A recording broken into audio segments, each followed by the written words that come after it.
यह कथा राजा हर्षवर्धन और उनकी पत्नी रानी विशपाला की है। राजा हर्षवर्धन बहुत नेक और धर्म का पालन करने वाले राजा थे। वहीं रानी विशपाला एक अत्यंत रूपवती और पतिव्रता नारी थी।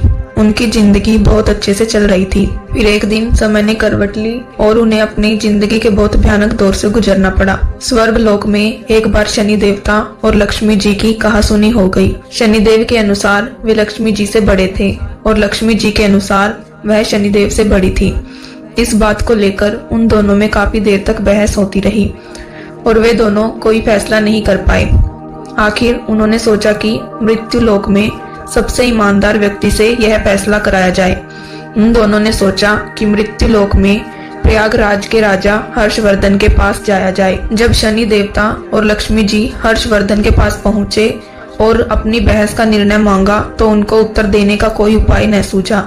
अंत में उन्होंने दोनों से 1 महीने की मोहलत मांगी।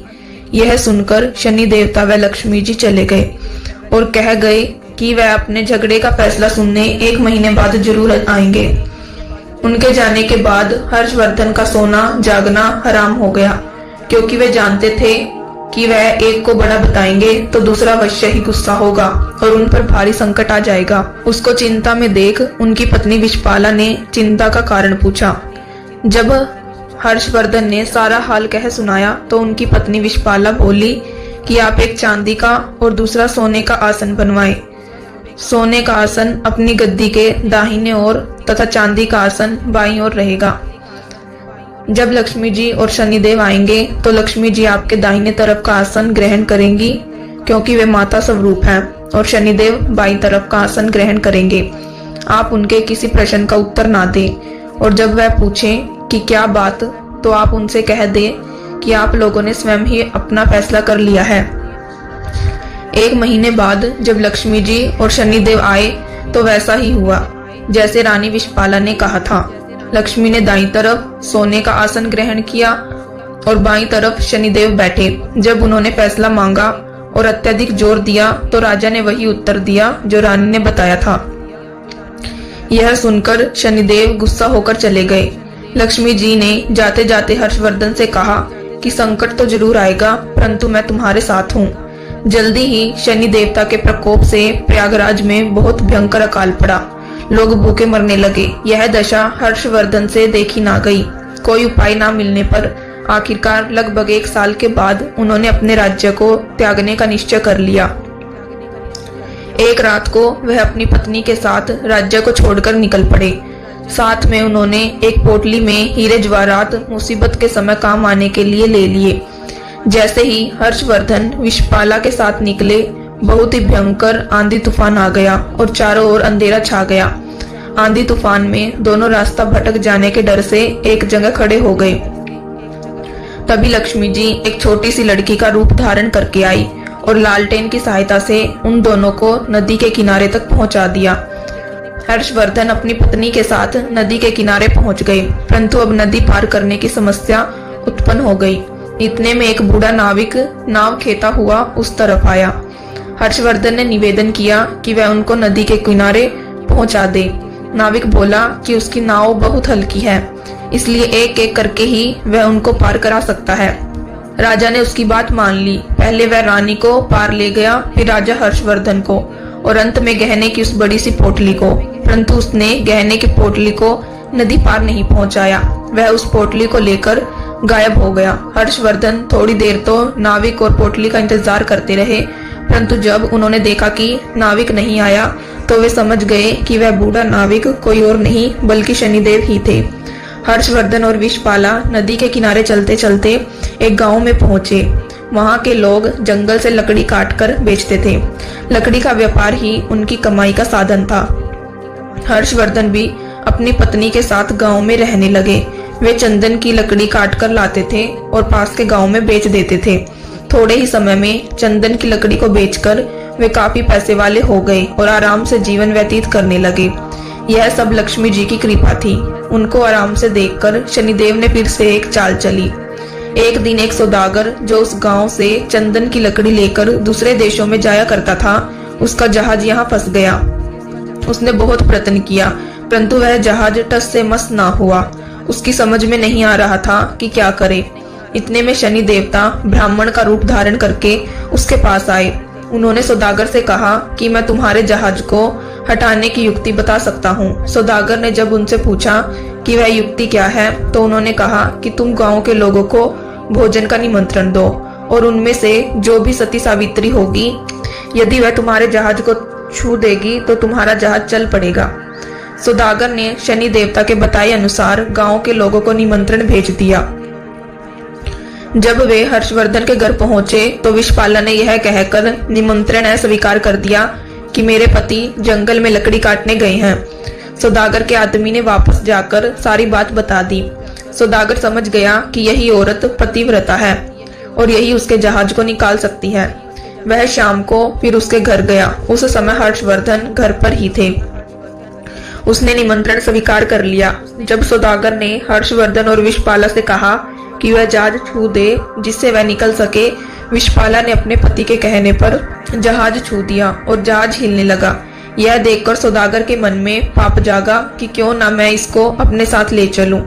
यदि जहाज फिर से फंस गया तो वह छूकर उसे हटा सकती है। यह सोचते ही उसने विषपाला को अपने साथ जहाज में खींच लिया और जहाज चल पड़ा। हर्षवर्धन चिल्लाया, परंतु उस समय तक जहाज काफी दूर चला गया। विषपाला अत्यंत रूपवती थी। उसको देखकर सौदागर के मन में पाप जागृत हुआ। उसने विषपाला के सम्मुख उसे अपनी पत्नी बनाने की इच्छा जाहिर की, पर रानी ने उसे साफ मना कर दिया। पर रानी के रूप पर मोहित हुआ सौदागर अब हर समय उसके पीछे पड़ा रहता। रानी विषपाला ने सौदागर की छेड़छाड़ से तंग आकर सूर्यदेव से प्रार्थना की कि उसको अपने सतीत्व की रक्षा करने के लिए कोढ़ दे दे। उसकी प्रार्थना सूर्य भगवान ने सुन ली और उसका शरीर कोढ़ से विकृत हो गया। इधर राजा हर्षवर्धन भी रोते बिलखते नदी के किनारे से चल पड़े। वह इसी आशा में थे कि यदि जहाज उस तरफ से गुजरा तो वह अपनी पत्नी को छुड़ा लेंगे। आखिर उसको जहाज का कहीं पता नहीं चला। वह नदी के किनारे आश्रम के साधुओं के साथ रहने लगा। वह वहां पर साधुओं की सेवा करता, गायों को चराता और गायों के गोबर से उपले बनाता। वह उपले लक्ष्मी जी की कृपा से सोने के हो जाते। इस प्रकार कुछ ही दिनों में उसके पास ढेर सारी सोने के ईंटें हो गई। एक दिन वही सौदागर जो हर्षवर्धन की पत्नी को ले गया था, उसका जहाज वहां पर आया। हर्षवर्धन ने सौदागर को पहचान लिया। उसने सौदागर को ईंट दिखाकर कहा कि यदि सौदागर उसको साथ ले चलेगा तो वह ईंट उसे दे देगा। सौदागर ने भी हर्षवर्धन को पहचान तो लिया था, परंतु सोने की ईंटों के लालच में अपने जहाज में बैठा लिया। जब जहाज चल पड़ा तो कुछ ही दूर जाने पर सौदागर ने हर्षवर्धन को नदी में फेंक दिया।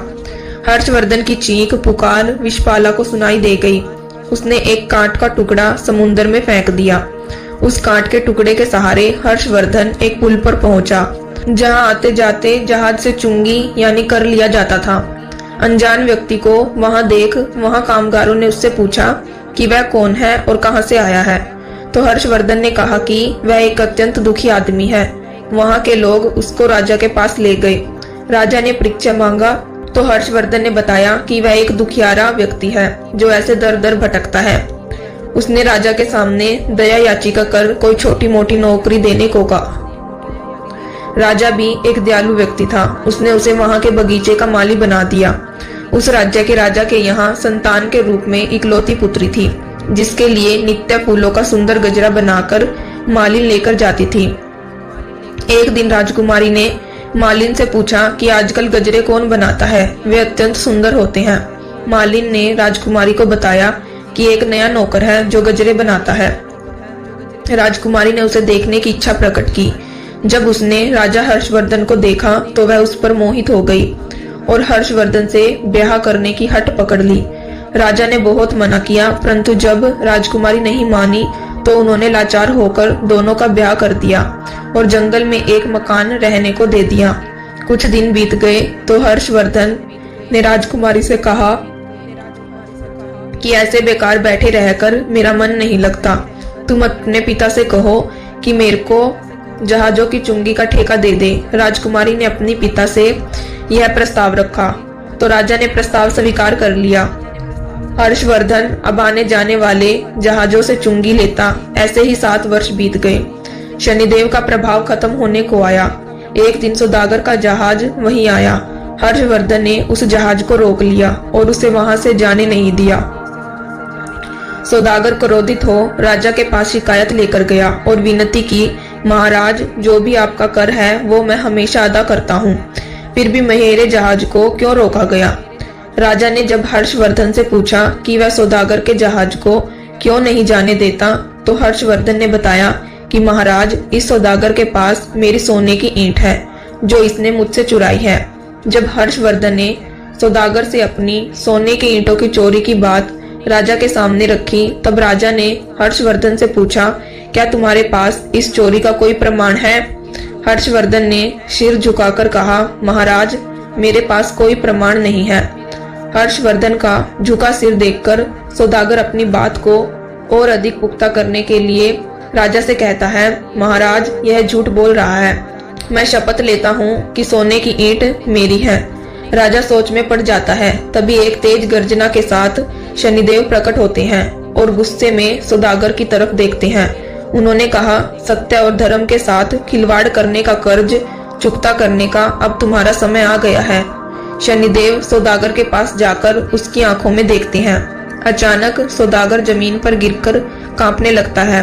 वह पसीने से तरबतर होकर चिल्लाता है, मुझे माफ कर दो, मैंने झूठ बोला था, यह सोने की ईंट मेरी नहीं है। इतना कहने के बाद सौदागर के शरीर से एक अजीब सा धुआं निकलता है और वह वहीं राख में बदल जाता है। राजा और दरबार के लोग स्तब्ध रह जाते हैं। किसी को समझ नहीं आता कि क्या हुआ। तभी शनिदेव हर्षवर्धन के पास जाकर उनको प्रणाम करते हुए कहते हैं, राजा हर्षवर्धन, तुम्हारे सत्य और धैर्य ने मुझे पराजित कर ही दिया। तभी एक बार फिर से तेज प्रकाश होता है और तेज प्रकाश के साथ लक्ष्मी जी प्रकट होती हैं। माँ लक्ष्मी जी हर्षवर्धन को आशीर्वाद देते हुए कहती है, तुम्हारे त्याग, धैर्य और धर्म का पालन करने के कारण मैं तुम्हें अखंड समृद्धि का आशीर्वाद देती हूँ। तुम्हारा राज्य फिर से समृद्ध होगा। आशीर्वाद देकर लक्ष्मी जी और शनिदेव दोनों अंतर्ध्यान हो जाते हैं। राजा के आश्चर्य की कोई सीमा नहीं थी। वह हर्षवर्धन के पास आकर कहते हैं, तुम कोई साधारण पुरुष नहीं हो सकते। तब हर्षवर्धन उसे पूरा किस्सा बताते हैं। राजा सहित पूरा दरबार हर्षवर्धन की धर्म परायणता का गुणगान कर रहा था। राजा ने हर्षवर्धन की पत्नी रानी विषपाला को आदर पूर्वक जहाज से पालकी में बुलाया। रानी विषपाला ने पुनः सूर्य भगवान से प्रार्थना करके अपना पूर्व रूप मांग लिया। राजा ने आदर पूर्वक हर्षवर्धन के साथ अपनी बेटी को और रानी विषपाला को भी, जिसको उसने अपनी बेटी मान लिया था, प्रेम पूर्वक विदा किया। निष्कर्ष, किसी के जीवन में कठिनाइयां कितनी भी बड़ी क्यों ना हो, अगर व्यक्ति सत्य और धर्म के मार्ग को नहीं छोड़ता तो समय के साथ वह न केवल हर मुश्किल से बाहर आता है, बल्कि खुद वह मालिक परमात्मा भगवान भी उसकी मदद करते हैं।